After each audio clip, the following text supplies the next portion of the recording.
Senzenina,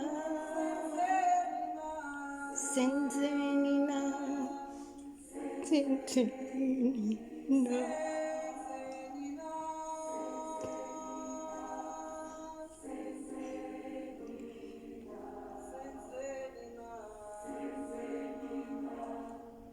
Senzenina.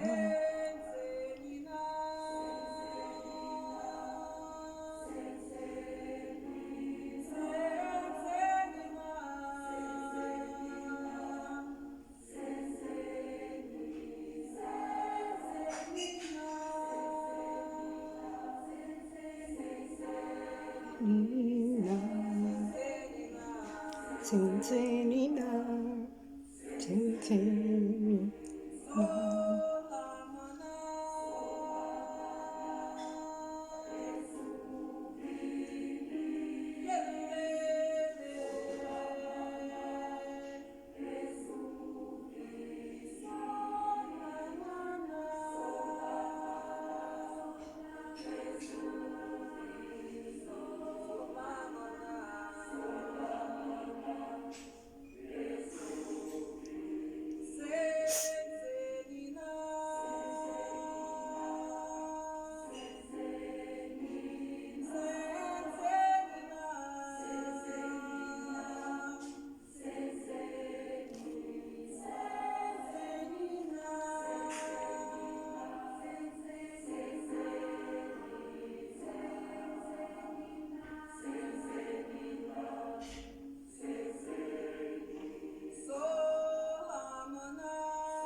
Nina,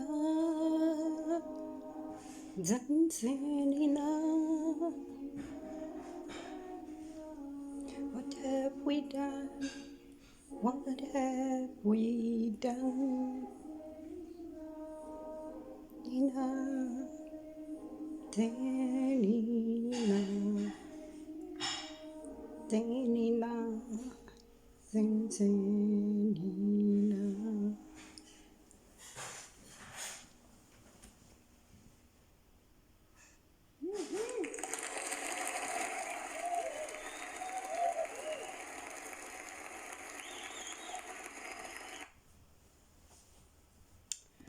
Good morning, everyone. This is Disrupting Violence, vlog 8. And it is Father's Day today. And it's really taken me to the song we used to sing during the struggle against apartheid. And it really speaks to what have we done? What have we done to deserve what was perpetrated against us as Black people? What did we do to deserve this kind of treatment? And I'm extremely emotional today. I promised the men in my family and very close people that I would do a vlog as I done the vlog on Mother's Day. I would do a vlog for them. But my sadness today really took me into a space where I didn't even want to do this vlog because the pain I'm feeling. And this week I spent my time in preparation for the Father's Day message, just listening and just reading the Facebook posts And there's one post that has given me the courage today to stand up, despite how I'm feeling, to stand up and do this vlog. And it was a vlog that a young man had made. Very emotional. You could hear it in his voice, in the rawness of his voice, as he articulated his message. And he was really calling on men to rise up. This young man pleaded that he cannot anymore.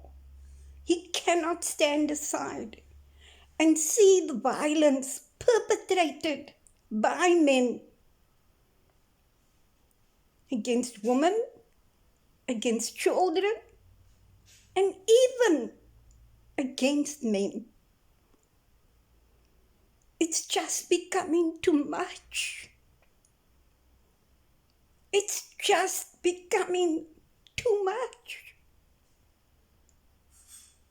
And it's hard to commemorate Father's Day as we have in the past, where we celebrate men. It's hard. And I feel conflicted. Because not all men are trash. I want to say to you, I want to say to the people, and mostly women who've been hurt, deeply hurt, who have now said, all men are trash. No, they're not. I'm often reminded of a young boy of 8 who asked his mother whether he can go and do a protest. And he asked the mother in response to the death of one of the girl children at his school. And the mother was taken aback, but she thought, let me allow him to experience this protest. And the boy went. And he came home and she said, how did it go? And he said, Mommy, why do they say all men are trash? That's not who my daddy is. My daddy's not trash. And then he also said, and Mommy, that means that when I become a man, I'm going to be trash. And this mother shared the story with me.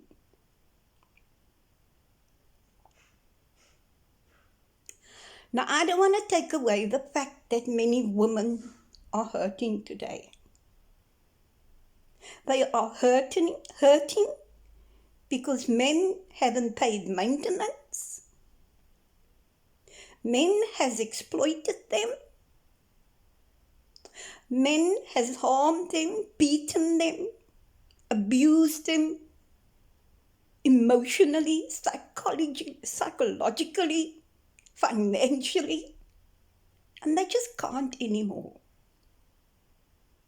So understand, when in anger, women say men are trash.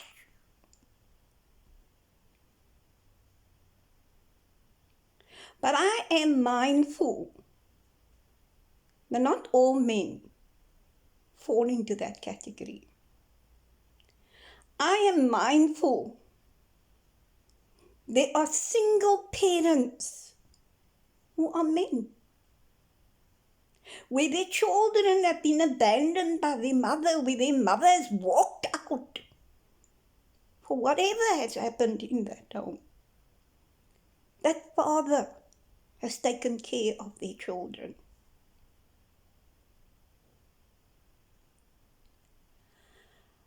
I want to acknowledge this morning the fathers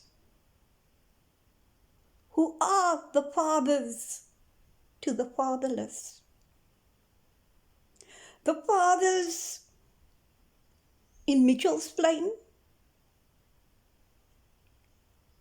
where I know of comrades of mine who run a foster home, who take in children, both girls and boys, whose mother has deserted them and whose father has deserted them.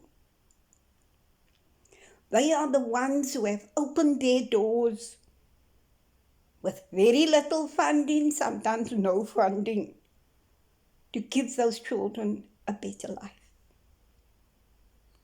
I am thinking of them.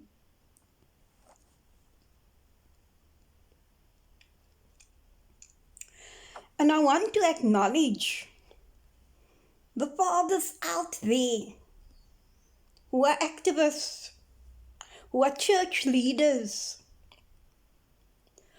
who are faith-based leaders, let me rather say it that way, who are teachers, who are essential workers in the health sector,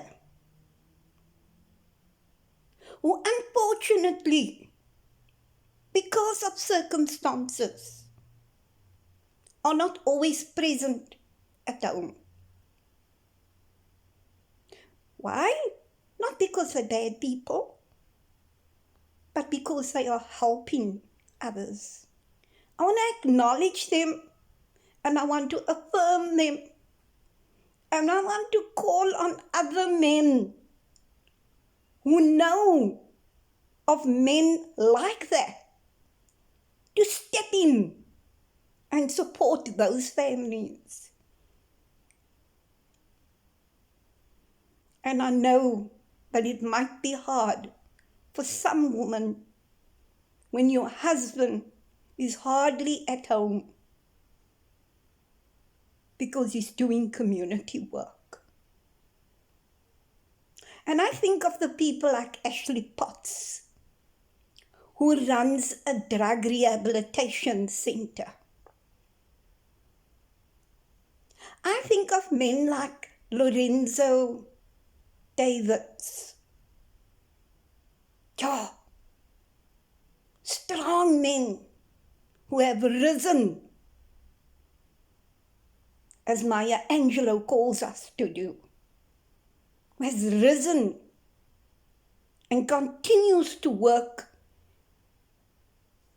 against the scourge of violence in its many forms. I want to acknowledge them.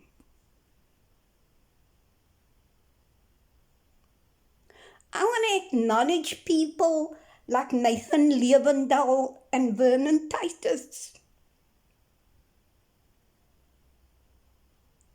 who's been my brothers forever and a day, who stood with me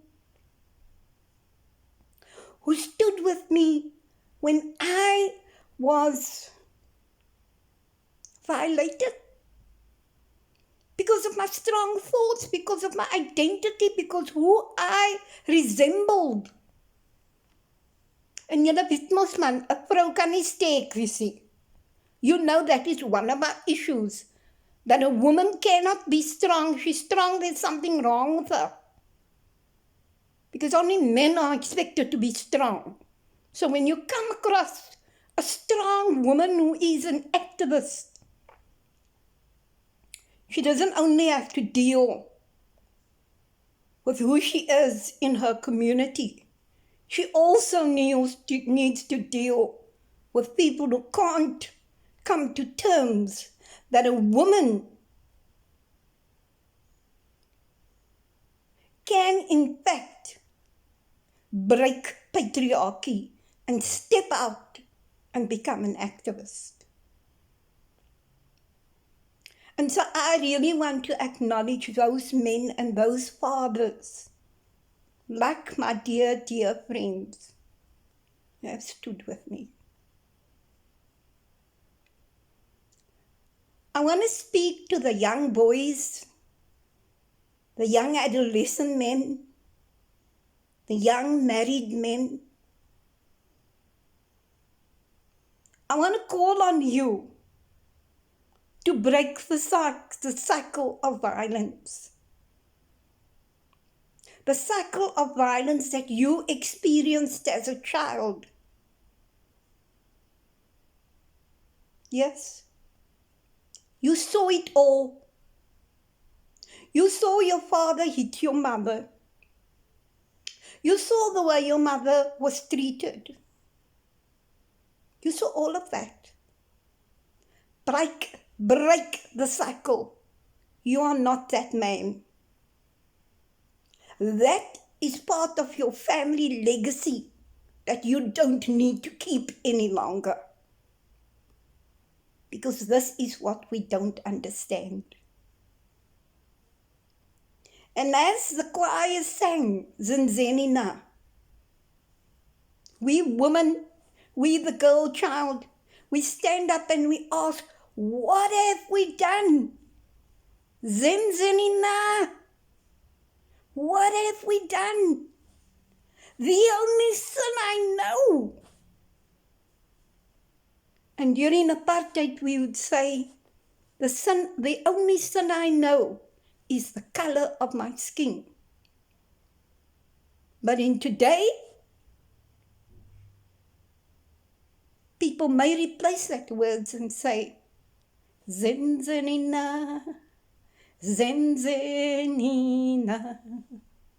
Senzenina, Senzenina.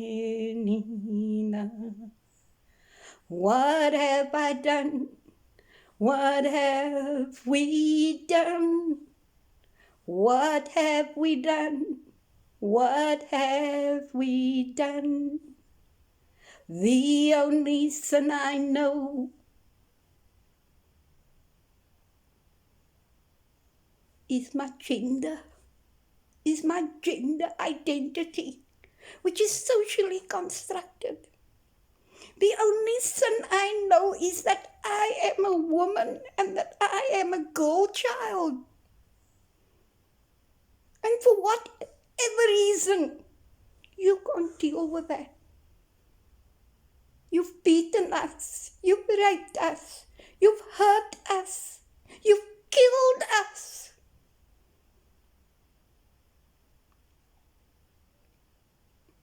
And today, I don't want to push the line that this is because of our apartheid past and of our colonial past.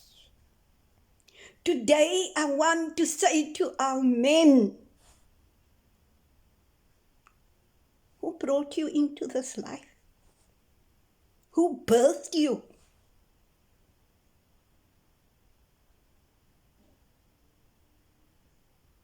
you were in that womb for 9 months, and you have the audacity to do the most heinous things to us. Stop. Stop and listen to the other men, like Joshua Hinkerman, like Desi van die Kerk, like Mike Abrams, like Ziad Hattas, like Abdul Karim Matthews. Who says, no, man, people? No. No, it's not on men. We can't sit quietly and allow this to happen. And I want to call on you to listen and to reach out to those men who are wanting to make a change. Asseblief, man.